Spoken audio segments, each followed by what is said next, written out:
10 வருஷத்துக்கு முன்னாடி குறைஞ்சபட்ச சம்பளம் 2000 ரூபாய், அதிகபட்ச சம்பளம் 20,000 ரூபாய் இருந்திருக்கும். ஆனா இப்போ குறைஞ்சபட்ச சம்பளம் அதே 2000 ரூபாய் தான். ஆனா அதிகபட்ச சம்பளம் 2-3 லட்சத்துல போயிட்டு இருக்கு.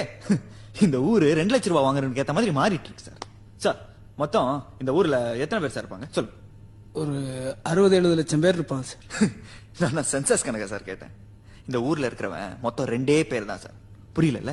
ஒருத்தர் ஸ்பென்சர் பிளாசாக்கு உள்ள இருக்கிறவன், ஒருத்தர் ஸ்பென்சர் பிளாசாக்கு வெளியே இருக்கிறவன், சத்தியம் தியேட்டருக்கு உள்ள இருக்கிறவன், சத்தியம் தியேட்டருக்கு வெளியே இருக்கிறவன், ஏடிஎம் சென்டருக்கு உள்ள இருக்கிறவன், ஏடிஎம் சென்டருக்கு வெளியே இருக்கிறவன் நம்ம ஆளு. சார் கிரெடிட் கார்டு வாங்கிட்டீங்களா சார்? டெபிட் கார்டு வாங்கிட்டீங்களா சார்? ஹோம் லோன் வாங்கிட்டீங்களா சார்? அது தூக்கி இதுல போட்டீங்களா சார்? இதை தூக்கி அதுல போட்டீங்களா sir? Sir sir sir sir sir பாவம் சார்.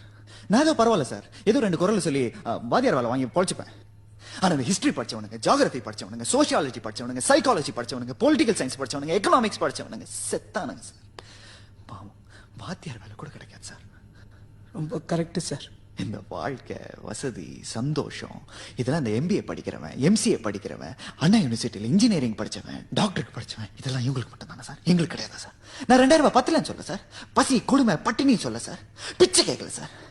ஆனா அந்த பணம் வாங்குறவனுக்கு பண்ற அலப்பற இருக்குல்ல சார், தாங்க முடியல சார். மனிதர் நோக மனிதர் பார்க்கும் வாழ்க்கை இனி உண்டானான் பாரதி. அதான் சார் நடக்குதுங்க.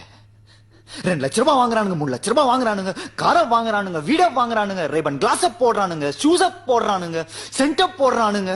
டிஸ்டர்ப் ஆகுமா ஆகாதா சார்? ஆகும் சார். இந்த தமிழ் படிச்சவெல்லாம் ஏதோ சாதுவானவன், அப்ராணி அப்படிலாம் நினைச்சிடாதீங்க. சும்மா தாடி வச்சுக்கிட்டு, சோடா புட்டி கண்ணாடி போட்டுக்கிட்டு, ஜோல்னா பைய மாட்டிக்கிட்டு கவிதை சொல்வான்னு டொக்க மாதிரிலாம் நினைச்சிடாதீங்க. ஏன்னா தமிழ் ஒருவனை சாந்தப்படுத்துவது மட்டுமல்ல, தமிழ் ஒருவனுக்கு ரௌத்திரத்தையும் பழக்கும்.